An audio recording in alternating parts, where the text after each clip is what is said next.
ہمیشہ جملہ سازی کرتے ہوئے اس بات کا خیال رکھیے کہ آپ اپنی جماعت کے طلباء کے معیار کے مطابق ہی جملہ بنائیں۔ جملہ سادہ، واضح اور آسان بنائیے۔ عبارت پہ متضاد الفاظ یعنی الفاظ اور ان کے الٹ کو پہچان کر ان کو استعمال کرنا بھی سکھایا جائے، اور اس بات کو یقینی بنایا جائے کہ آپ کے طالب علم سبق کے اختتام تک یہ تمام اہداف جو ہے ان کو مکمل طور پر سر کر چکے ہوں۔ نظم کی تشریح لکھ سکیں، نظم پڑھ کر خلاصہ لکھ سکیں، مضمون لکھ سکیں کم از کم 2 الفاظ کا۔ اب سب سے آخر میں تخلیقی لکھائی ہے۔ ہمارے اسکولز میں، ہمارے جامعات میں تخلیقی لکھائی کو اتنی زیادہ اہمیت نہیں دی جاتی، تو یہ صحیح وقت ہے کہ اگر آپ ہمارے چینل پر موجود ہیں، اگر آپ ہمیں فالو کر رہے ہیں، تو آپ مضمون نویسی کو بچوں کی اردو لرننگ کلاس کا ایک مستقل حصہ بنائیے، ان کی تخلیقی صلاحیتوں کو اجاگر کیجیے، روزمرہ موضوعات پر لکھنے کو ترجیح دیجیے، جیسے پیاری امی، میرے ابو، میرا گھر، میرا بستہ، میرا اسکول، میرا بہترین دوست یا میرا پسندیدہ پھل۔ اس طرح کے عنوانات کو چن کر بچوں کو ذخیرہ الفاظ کے ساتھ دیجیے اور کوشش کیجیے کہ بچے اس کو انفرادی طور پر لکھنے کی کوشش کریں، سادہ، آسان اور چھوٹے جملوں کے ساتھ۔ تو آئیے بڑھتے ہیں بچوں جگنو کی جانب، لیکن پڑھنے سے پہلے آپ نے اب تک علامہ اقبال رحمۃ اللہ علیہ کی کون کون سی نظمیں پڑھی ہیں؟ کمرہ جماعت میں، گھر میں آپ بچوں سے یہ سوال ضرور پوچھئے۔ علامہ اقبال رحمۃ اللہ علیہ، جنہیں شاعر مشرق بھی کہا جاتا ہے، انہوں نے اردو اور فارسی زبان میں بہت سی شاعری کی۔ ان کی شاعری کا ایک بڑا حصہ بچوں کے لیے بھی ہے۔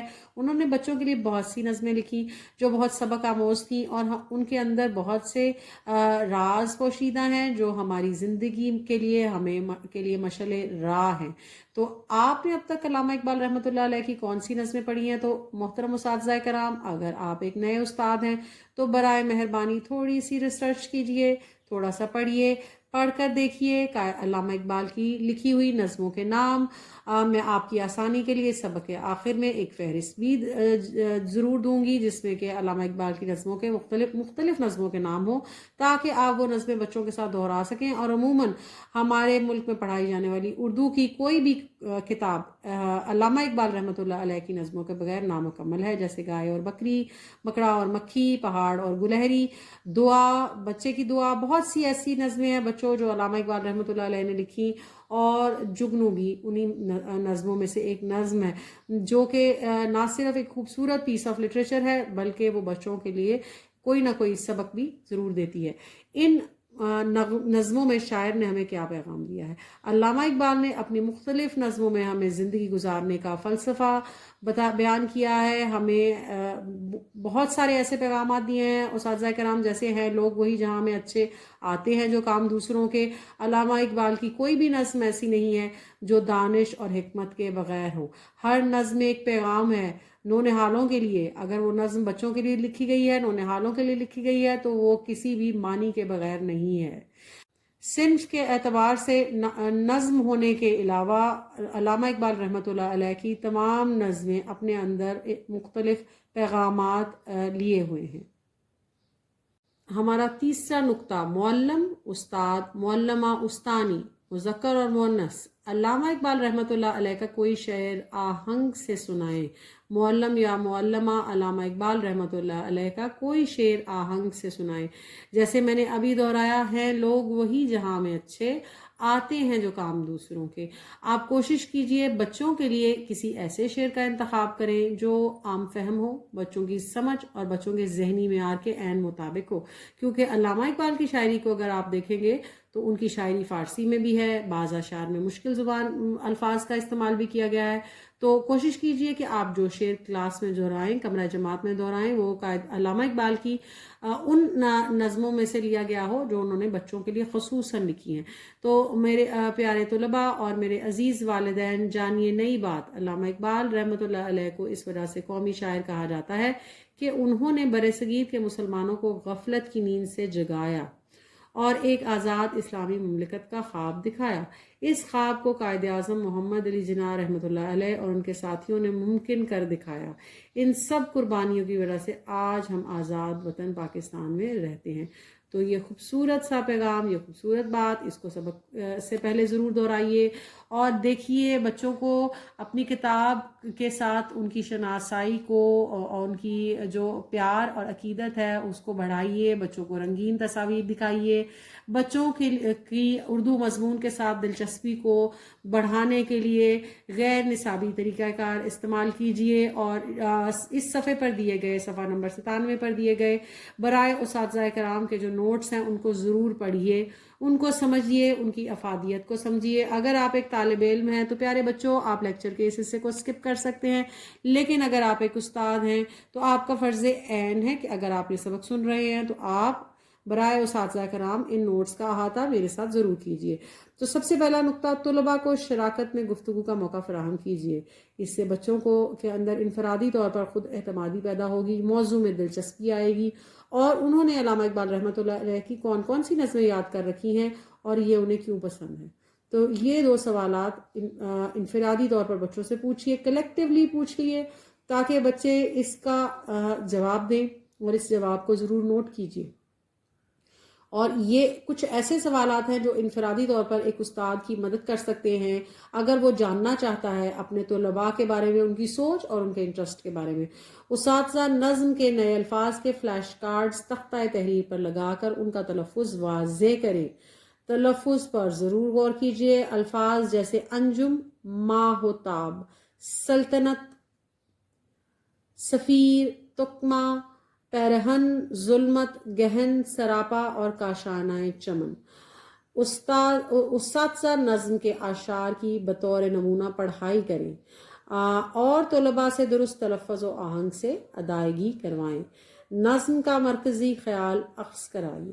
بچوں کے ساتھ نظم پڑھنے کے بعد اس نظم کے اندر پوشیدہ جو مین آئیڈیا ہے، جو مرکزی خیال ہے، اس کو ضرور زیر بحث لائیے کہ شاعر نے اگر یہ نظم لکھی تو دراصل وہ کس خیال کو ہمارے سامنے پیش کرنا چاہتے تھے اس نظم کے ذریعے۔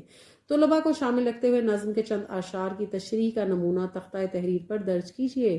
گروہ میں مختلف اشعار تقسیم کیجیے اور ہر گروہ کو اپنے اشعار کی تشریح کا کام دیجیے۔ کام کے دوران آپ خود ہر گروہ کے کام کا جائزہ لیجیے اور اصلاح و رہنمائی کیجیے۔ ہر کام کا وقت مقرر کیجیے۔ نظم و ضبط بہت ضروری ہے، اس لیے اساتذہ کرام کام کا وقت ضرور مقرر کیجیے۔ آخر میں ہر گروہ سے باری باری ان کا کام جماعت میں پیش کروائیے۔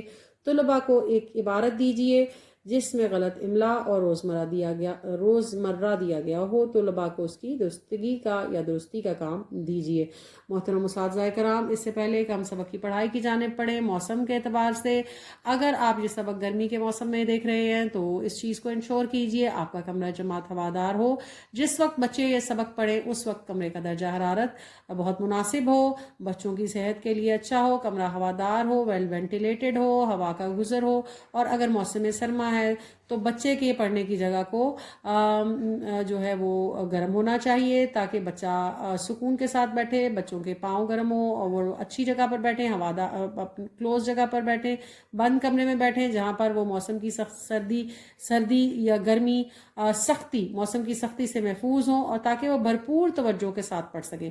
بچے اگر گھر میں پڑھ رہے ہیں یا آن لائن کلاس میں پڑھ رہے ہیں یا کوئی بھی ان کی ورک ایریا ہے جہاں پر وہ پڑھنے کے لیے جاتے ہیں، اگر وہ کسی کوچنگ سینٹر میں جاتے ہیں یا گھر پر پڑھتے ہیں، تو بطور والدین اور بطور اساتذہ کرام آپ کا یہ فرض ہے کہ بچوں کی پڑھنے کی جگہ کو بغور دیکھیے، موسم کے مطابق ان کی جو سٹنگ ایریا ہے اس کو سیٹ کیجئے، بچوں کے اسٹڈی ایریا کو، ان کی پڑھنے کی جگہ کو صاف ستھرا رکھیے، اور بچوں کے اندر نظم و ضبط کی عادت کو پیدا کرنے کی کوشش کیجیے۔ پہلے خود کر کے دکھائیے اور اس کے بعد بچوں سے یہ امید رکھیے کہ ان کی زندگی میں نظم و ضبط آئے گا۔ تو اب میرے عزیز طلباء، ہم بڑھتے ہیں اپنے سبق کی پڑھائی کی جانب اور ہم اپنے اگلے صفحے کی جانب جاتے ہیں۔ تو ہماری آج کی نظم، خوبصورت نظم بچوں، جگنو۔ تو جگنو کو پڑھنے کے لیے ہمیں سب سے پہلے اپنا تلفظ درست کرنا ہوگا۔ تلفظ سیکھیے۔ انجمن، پیرہن، تکمہ، سلطنت، سفیر، ظلمت اور گہن گہن۔ اب اگر آپ اس صفحے کو بغور دیکھیں گے تو آپ کو چھوٹے چھوٹے سے جو ہے وہ حشرات نظر آئیں گے، جن کو ہم انسیکٹ بھی کہہ سکتے ہیں بچوں۔ اور اگر آپ بغور دیکھیں گے تو اس چھوٹے سے جو یہ حشرات الارض ہے، اس کے جسم کے آخری حصے کے ساتھ آپ کو ایک روشنی کا ہالہ نظر آئے گا۔ اب مجھے معلوم ہے کہ بہت سے بچے جو شہروں میں رہتے ہیں، شاید آپ کے امی ابو، آپ کے والدین یا آپ کے اساتذہ نے اپنے بچپن میں جگنو دیکھے ہوں۔ بہت سے بچے اب ایسے ہوں گے جنہوں نے جگنو نہیں دیکھا ہے۔ تو جگنو ایک چھوٹا سا کیڑا ہے بچوں، جو کہ رات کے وقت نظر آتا ہے، اور اگر آپ کبھی جگنو کو دیکھیں تو جگنو کے جسم سے ایک روشنی نکلتی ہے، اور وہ جہاں سے بھی گزرتا ہے وہ ننھی سی روشنی اپنے ارد گرد کی جو فضا ہے اس کو روشن کرتی ہے۔ تو شاعر نے رات کی تاریکی، رات کے اندھیرے کو توڑتے ہوئے اس چھوٹے سے کیڑے کو، امید کی ایک اس کرن کو، ہمارے جو عظیم شاعر ہیں علامہ اقبال، انہوں نے کس طرح ہمارے سامنے پیش کیا ہے، ہم ان کی زبانی جانتے ہیں، اور ہم دیکھتے ہیں کہ علامہ اقبال رحمۃ اللہ علیہ نے اس خوبصورت نظم میں جگنو کی کیسے تعریف کی ہے اور جگنو کے بارے میں کیسے بیان کیا ہے۔ تو ہم بغور اس کو پڑھتے ہیں۔ جگنو کی روشنی ہے کاشانہ چمن میں، یا شمع جل رہی ہے پھولوں کی انجمن میں، آیا ہے آسماں سے اڑ کر کوئی ستارہ، یا جان پڑ گئی ہے ماہتاب کی کرن میں۔ جگنو کی روشنی ہے کاشانہ چمن میں، یا شمع جل رہی ہے پھولوں کی انجمن میں، آیا ہے آسماں سے اڑ کر کوئی ستارہ، یا جان پڑ گئی ہے ماہتاب کی کرن میں۔ تتما کوئی گرا ہے مہتاب کی قبا کا، ذرہ ہے یا نمایاں سورج کے پیرہن میں۔ میں کوشش کروں گی میرے عزیز طلباء کہ میں سبق کو روانی کے ساتھ لیکن ٹھہر ٹھہر کر پڑھوں، تاکہ آپ تلفظ سیکھ سکیں۔ تتما کوئی گرا ہے مہتاب کی قبا کا، ذرہ ہے یا نمایاں سورج کے پیرہن میں۔ محترم اساتذہ کرام، سبق کی پڑھائی کرتے ہوئے ایک بات ذہن میں رکھیے کہ جب آپ تلفظ کی بات کر رہے ہیں تو بچوں کو ایک وقت میں ان کے ذہن پر بوجھ مت ڈالیے کہ ہر لفظ کا معنی سمجھنا بھی بہت ضروری ہے۔ بے شک معنی سمجھے بغیر ہم شاعری کا لطف نہیں لے سکتے، لیکن براہ مہربانی پہلے بچوں کو نظم پڑھائیے، نظم کی دہرائی کروائیے، بار بار بار بار اس کو مختلف طریقے سے اپنے کمرہ جماعت سے باہر یعنی دہرائی کیجیے۔ جب بچے اچھی طرح سے نظم کے الفاظ کے ساتھ جو ہے شناسائی حاصل کر لیں تو اس کے بعد الفاظ کے معنی کی طرف جائیے، لیکن اس کا مطلب ہرگز یہ نہیں ہے کہ ہم یقیناً آج کے سبق میں الفاظ اور معنی کو زیر بحث لائیں گے، اور ہم ان کو تو بہت تفصیل سے پڑھیں گے۔ حسن قدیم کی یہ پوشیدہ ایک جھلک تھی، لے آئی جس کو قدرت خلوت سے انجمن میں۔ حسن قدیم کی یہ پوشیدہ ایک جھلک تھی، لے آئی جس کو قدرت خلوت سے انجمن میں۔ چھوٹے سے چاند میں ہے ظلمت بھی روشنی بھی، چھوٹا سا چاند یعنی چھوٹا سا جگنو، چھوٹے سے چاند میں ہے ظلمت بھی روشنی بھی، نکلا کبھی گہن سے آیا کبھی گہن میں۔ یعنی جگنو کا جلنا بجھنا، اس کی روشنی کا آنا اور جانا۔ پروانہ ایک پتنگا، جگنو بھی ایک پتنگا۔ پروانہ بچوں ایک چھوٹا سا کیڑا ہی ہے جو کہ روشنی کا طالب ہے، اور جہاں بھی روشنی ہوتی ہے پروانے اس کے ارد گرد جمع ہو جاتے ہیں، چاہے وہ شمع کی صورت میں ہو، موم بتی کی صورت میں ہو، یا آپ کے کسی بلب یا ٹیوب لائٹ یا انرجی سیور کی شکل میں۔ پروانہ ایک پتنگا، جگنو بھی ایک پتنگا، یعنی دونوں ہی تو کیڑے ہیں، وہ روشنی کا طالب، یہ روشنی سراپا، ایک روشنی کو ڈھونڈنے والا اور دوسرا خود دوسروں کو روشنی دینے والا۔ ہر چیز کو جہاں میں قدرت نے دل بری دی، خوبصورتی دی، پروانے کو تپش دی، جگنو کو روشنی دی۔ ہر چیز کو جہاں میں قدرت نے دل بری دی، پروانے کو تپش دی، جگنو کو روشنی دی۔ سایہ دیا شجر کو، پرواز دی ہوا کو، پانی کو دی روانی، موجوں کو بے کلی دی۔ یہ اختلاف پھر کیوں ہنگاموں کا محل ہو، ہر شے میں جب کہ پنہاں خاموشی ازل ہو۔ آخری دو اشعار اپنے اندر ایک سوال لیے ہوئے ہیں بچوں۔ ابھی آپ کے ننھے اذہان اس کو سمجھنے کے قابل نہیں ہے، لیکن جب آپ پورا لیکچر سنیں گے، آپ ہمارے ساتھ اس نظم کو بطور صنف پڑھیں گے اور اس کے معنی جانیں گے، تو آپ نہ صرف لطف اندوز ہوں گے بلکہ آپ علامہ اقبال کی اور شاعری پڑھنے کے لیے بھی موٹیویٹ ہو جائیں گے۔ تو میں آخری بار اس کا تلفظ واضح کرنے کے لیے اس نظم کی پڑھائی کر رہی ہوں۔ جگنو کی روشنی ہے کاشانہ چمن میں، یا شمع جل رہی ہے پھولوں کی انجمن میں، آیا ہے آسماں سے اڑ کر کوئی ستارہ، یا جان پڑ گئی ہے ماہتاب کی کرن میں، تکما کوئی گرا ہے مہتاب کی قبا کا، ذرہ ہے یا نمایاں سورج کے پیرہن میں، اس نے قدیم کی یہ پوشیدہ ایک جھلک تھی، لے آئی جس کو قدرت خلوت سے انجمن میں، چھوٹے سے چاند میں ہے ظلمت بھی روشنی بھی، نکلا کبھی گہن سے آیا کبھی گہن میں، پروانہ ایک پتنگا جگنو بھی ایک پتنگا، وہ روشنی کا طالب یہ روشنی سراپا، ہر چیز کو جہاں میں قدرت نے دل بری دی، پروانے کو تپش دی، جگنو کو روشنی دی، سایہ دیا شجر کو، پرواز دی ہوا کو، پانی کو دی روانی، موجوں کو بے کلی دی، یہ اختلاف پھر کیوں ہنگاموں کا محل ہو، ہر شے میں جب کہ پنہاں خاموش یہ ازل ہو۔ علامہ اقبال رحمۃ اللہ علیہ اس خوبصورت نظم کے شاعر مشرق۔ پیارے بچوں، اگر آپ ہمارے چینل پر نئے ہیں تو سب سے پہلے آپ اپنے والد یا والدہ کی مدد سے ہمارے چینل کو سبسکرائب کیجئے۔ ہم بالکل آپ کو یہ نہیں کہیں گے کہ آپ اپنے ماما یا بابا کا فون انڈیپینڈنٹلی یوز کریں۔ اگر آپ ایک استاد ہیں تو ہماری آپ سے گزارش ہے کہ چینل کو سبسکرائب کیجئے اور ہمارے ساتھ اسباق کو زیر بحث لائیے، پارٹیسپیٹ کیجئے ہمارے اسباق کو بہتر بنانے میں، کمنٹ سیکشن میں اپنے آرا دے کر۔ تو اب بچوں، ہمیں کیسے پتہ چلے گا کہ اس نظم کے معنی کیا ہیں، اس نظم میں چھپا ہوا وہ پیغام کون سا ہے جو علامہ اقبال نے ہمیں دیا؟ اس کو جاننے کے لیے ہمیں اس نظم کو بطور صنف پڑھنا ہوگا۔ تو اس کے لیے ہمارے لیے خوبصورت سی مشق مرتب کی گئی ہے، لیکن اس مشق کا احاطہ کرنے سے پہلے میں چاہوں گی کہ آپ کتاب کے آخر میں جائیں اور فرہنگ کو دیکھیں۔ میرے عزیز طلباء، اگر آپ صفحہ نمبر 120 پر جائیں گے تو یہاں پر آپ کو فرہنگ کا آخری صفحہ نظر آئے گا، اور یہاں پر جگنو کے عنوان کے ساتھ آپ کو 1 2 3 4 5 اور 6 الفاظ نظر آئیں گے۔ تو میں ہمیشہ آپ سے کہتی ہوں کہ یہ فرہنگ نہایت مفید اور موضوع ہے، لیکن یہ اسباق میں موجود مکمل مشکل الفاظ کا احاطہ نہیں کرتی۔ تو اس کے لیے ہم اپنی بیاض کا سہارا لیں گے، یعنی بیاض یعنی نوٹ بک، کاپی۔ ہم اس پر اپنے نوٹس جو ہم پریپیئر کرتے ہیں، آپ پریپیئر کرتے ہیں اپنی استاد کے ساتھ، آپ ان کو میرے ساتھ پڑھیں گے، لکھے ہوئے نوٹس کو پڑھیں گے اور سمجھیں گے۔ تو انجمن کا مطلب ہے مجلس یا محفل، تکمہ بٹن، سفیر قاصد، سلطنت حکومت، گہن داغ ماہتاب چاند۔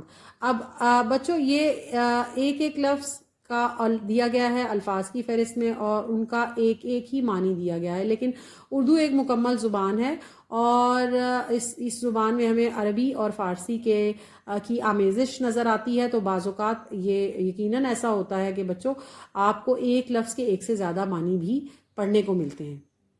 اب پیارے بچوں، ہم بڑھتے ہیں اپنی نوٹ بک کی طرف، اپنی کاپی کی طرف، یعنی اپنی بیاض کی جانب۔ تو ہمیں حاشیہ بند کرنا ہے اپنے صفحے کو۔ سب سے پہلے سب سے اوپر ہمیں سبق کا عنوان لکھنا ہے، سبق نمبر لکھنا ہے، سبق نمبر 22، جگنو جو کہ نظم ہے، شاعر کا نام علامہ اقبال رحمۃ اللہ علیہ۔ اب یوں آپ کالمز کی صورت میں الفاظ اور معنی کی فہرست بنائیں۔ یہ ایک روایتی طریقہ ہے، لیکن یہ بہت آسان، واضح اور آزمودہ طریقہ ہے الفاظ کے معنی یاد کرنے، ذہن نشین کرنے کے لیے، سمجھنے، پڑھنے اور دہرانے کے لیے۔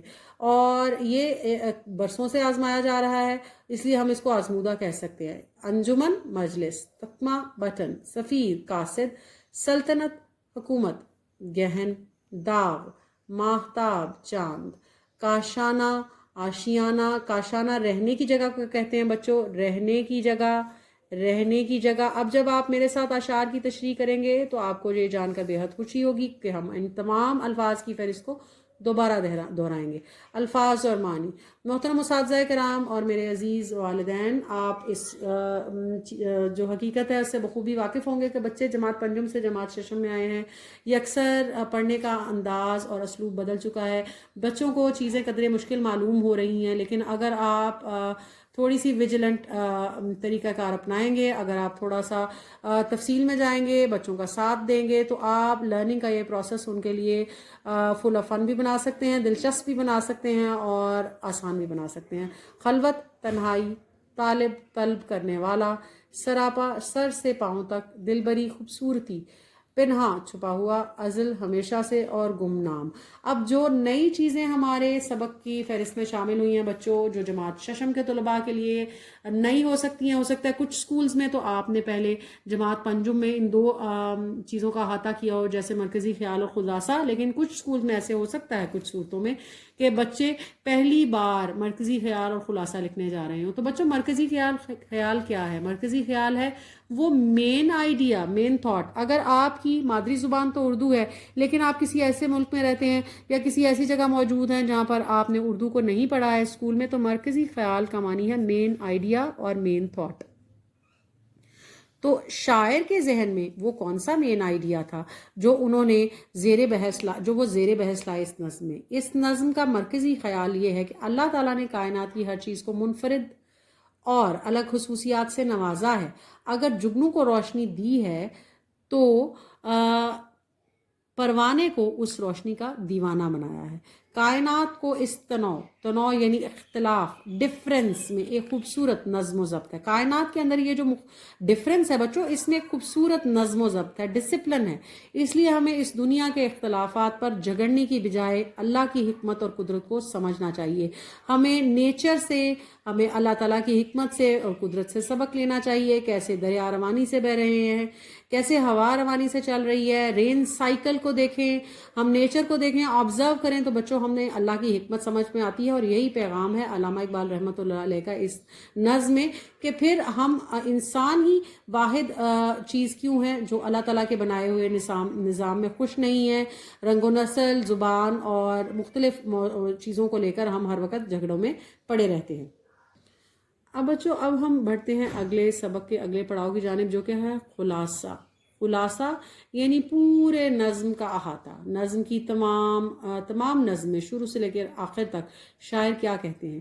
شاعر کہتے ہیں کہ باغ میں جگنو کی روشنی ایسی لگتی ہے جیسے پھولوں کی محفل میں شمع جل رہی ہو۔ یعنی جگنو کی روشنی، جب جگنو باغ میں اڑ رہا ہوتا ہے تو اس کی روشنی کیسی لگتی ہے؟ جیسے کسی محفل میں، کسی گیدرنگ میں ایک شمع جل رہی ہو، کسی جیسے ادبی محفل، جیسے کہ کوئی مشاعرہ، اور آپ کو وہاں شمع جلتی نظر آئے، یا آسمان کا کوئی تارا ٹوٹ کر زمین پر آ گیا ہو، یعنی کوئی چمکدار چیز۔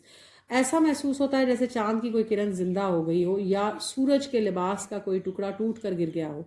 جگنو رات کے اندھیرے میں کوئی چاند سا معلوم ہوتا ہے۔ اللہ تعالیٰ نے کائنات کی ہر چیز کو الگ صفت دی ہے، خوبی دی ہے۔ جگنو کو چمک دی ہے تو پروانے کو تڑپ دی ہے، درخت کو سایہ دیا تو ہوا کو اڑان دی، پانی کو بہاؤ دیا تو موجوں کو بے چینی دی، یعنی موجوں کا لہریں موجوں کو بے چینی دی، یعنی وہ آتی اور جاتی رہتی ہیں۔ مد و جزر، high tide and low tide. بچوں، آپ اگر ایسے شہر میں رہتے ہیں جہاں پر سمندر قریب ہے تو آپ ضرور وہاں جاتے ہوں گے، اور آپ دیکھتے ہوں گے کہ کیوں مہینے کے کچھ دنوں میں تو جو سمندر ہے اس کی لہریں بہت اونچی ہوتی ہیں، کچھ مہینوں میں بہت نیچی، کسی سال میں کچھ اوقات میں تو ہائی ٹائیڈ ہوتا ہے اور کچھ میں لو ٹائیڈ۔